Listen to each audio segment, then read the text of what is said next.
Hey Spices, we have a new interesting video for you this week. We're going to talk about how to like grow your Instagram and your socials and TikTok and all that. And I mean, we don't have the most followers, but I think we found some tactics that have worked for us in growing our Instagram, YouTube, and TikTok and stuff like that. So we thought we would give you guys a few tips on, you know, small influencers or content creators to teach you how to grow your social media platforms. So the first thing is you need like consistency. And that's something I've really learned because my mom was like, I'm going to take your Instagram away and I'm going to start posting for you because I would never post. And then I kind of put a challenge to myself in December to post almost every day. I know it's not really realistic to post every single day.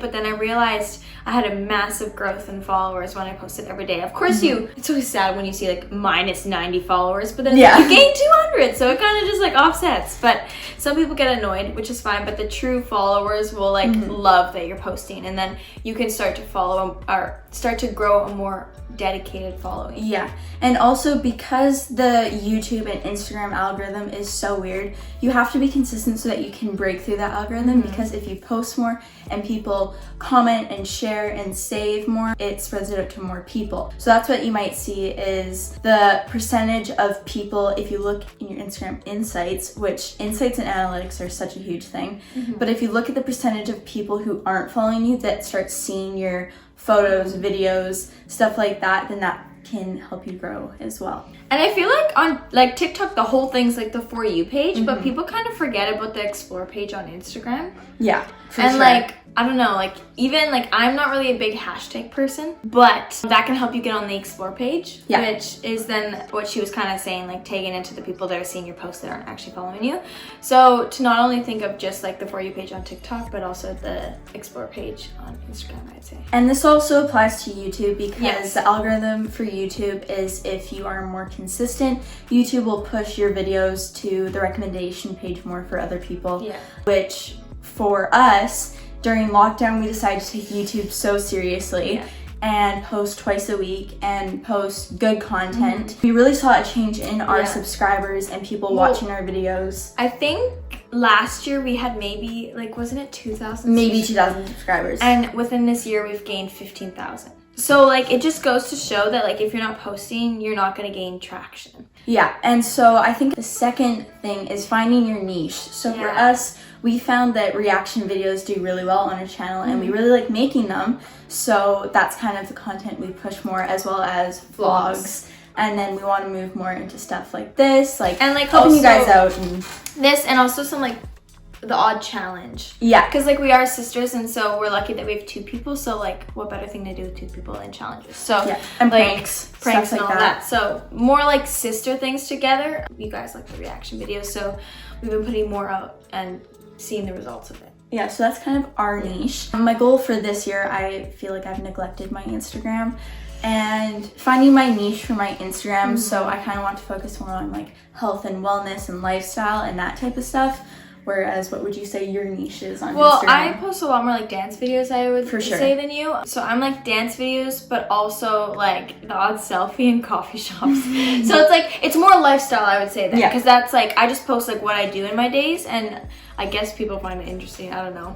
But yeah, so my last one was a good dance video today. I might post with some coffee, I don't know, or like a smoothie or something. Yeah, so I'm like more lifestyle, whereas you're more like holistic in the view that like you kind of give a bit of everything. Yeah. The third thing is hopping on trends. So this really like became apparent to us when we like, I think the sound for like the ghost one was like there was like just a couple thousand people that had done it, and then so we had done it the day after the trend started becoming popular, and our video blew up. And then we also did another video that day where there was kind of like a trend that had been going on for like a while. Yeah, and it didn't do the dirty laundry one, and it didn't do as well. So of course you have to spend time on social media then to know what the trends are. Yeah. So it's a bit of a double-edged sword there. But if you enjoy being on TikTok and you see like a trend and you're trying to grow your following, just hop on it. Hop on it. Do a quick video. Like TikTok's much more casual than Instagram. I would say Instagram, there's not many trends. Yeah, no. And I think for YouTube, you have to take it a bit of a different way. And create your own trend. Create your own trend, or take a trend and make it your own. Yeah. So for TikTok, you can do the exact same trend, maybe tweak it a little bit. Put your dog in it, like something like that. And there's a good chance that it will get more views than maybe your regular videos do. But YouTube, like for instance, there's a trend where like you order what the person in front of you orders through a drive-through.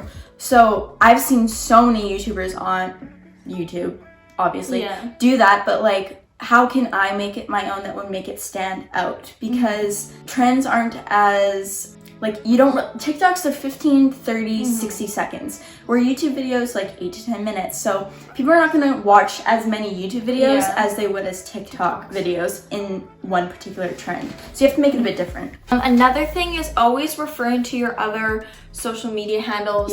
Cross promotion. Like cross promotion. So like we have a workshop coming out. So like I was thinking next week I'm gonna post a TikTok saying like just doing a TikTok trend dance and like saying like, hey, we're hosting a workshop, like go sign up. Or like on Instagram, on the stories, like I'll put one of my TikToks on, and vice versa. On YouTube, sometimes we like in our comments we put our like all merch our handles and all our handles, and so cross promotion is the biggest thing because like especially when that TikTok blew up, our YouTube started blowing up. Because like people will then go to your bio and then they see that you have an Instagram handle, a YouTube handle. Okay, they'll click on those, do a bit of a rabbit hole thing. So everyone does it. I do it all the time. Cross promotion is like a big thing. I think that isn't really talked about. Another thing is, and this takes a lot more time, and Berkeley does a lot about this, but be creating a look for your page. So we're actually changing our look soon, but we kind of have the like teal and purple and pink kind of, like we kind of stay on the same color palette. It's pretty apparent on our Instagram and our YouTube that they're cohesive. It's not all over the place. And I would say my Instagram is not cohesive. And I don't really, I think a person who does this really well is Emma Chamberlain, because she mixes like home photo shoots with actual photo shoots, but still is all within the same realm. And so, it's very colorful. It's very like real and not so posed, even though there's professional photos on there. And so you go to her Instagram page and you're like, oh, it looks so good. So I don't think it's necessarily aesthetic, but more about cohesive. Yeah, and it's not to say like you have a picture with your friends and you're like, oh, I can't post it because it doesn't work with my like feed or whatever. Like you can of course post anything you want. And also that's why stories are great too, because if you're like, I mean, we're much more keen on this on our sweet and salties, making it look all the same. So if you want to post that photo, like just shoot it on your story and then people will still see it and you won't ruin your aesthetic. So, I mean, you can do it both ways. You can like not really care as much and you can care a lot. But I find like if I see somewhat of a cohesive page, I'm more likely to follow them. I feel. Yeah, you're more drawn to it. Also, don't be scared to like invest in your social media. Like don't like invest like hundreds of dollars, but say like even just invest knowledge into your business. So like read articles. My boyfriend actually told me, he's like, research and like read, research and apply. And so that's even just investing in yourself, in your business, in your social media. Totally. And like we got, or like you got this really expensive like editing thing. Editing software. But it's totally helped us in the long run and like we've paid it off and all that. So if you invest, like you'll most likely get what you put into it back and maybe more. But you can always start little and then just like even take like free courses. Like I took a free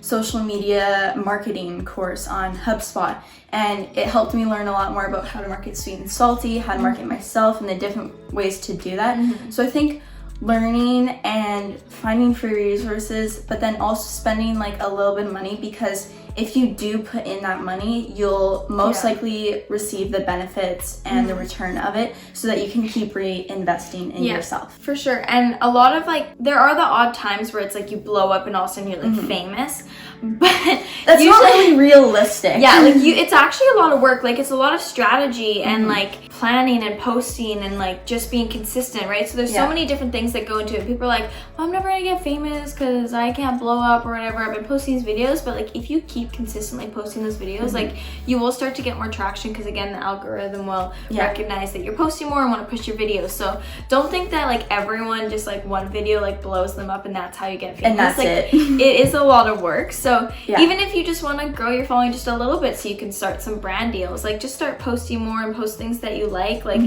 don't feel an obligation to post. If you're like, oh, I don't want to post today, I look like gross or whatever. Just you don't have to. Yeah. I mean, you can even just be realistic and be like, today's not the one or whatever, and do a post like that. But for sure, people want to see posts that you actually like to post. Yeah, and I think if you have trouble with motivating yourself, my friend and I talk about this a lot, is printing out like a calendar and creating a content calendar. So on this day, I'm going to try and shoot as much content as I can. Or creating a calendar in which like, okay, I'm going to post a how-to tip. I'm going to post a dance video. I'm going to post a question. So you can give yourself a bit of a structure if you feel less motivated to do so. And I feel like if you ever feel a lack of engagement, post a poll or an ask me anything kind of question. That will just draw people in, and people are like always interested in what goes on behind the scenes. So yeah, for sure. That will up your engagement if you feel a lack of engagement. I think the most important thing to take away from this is to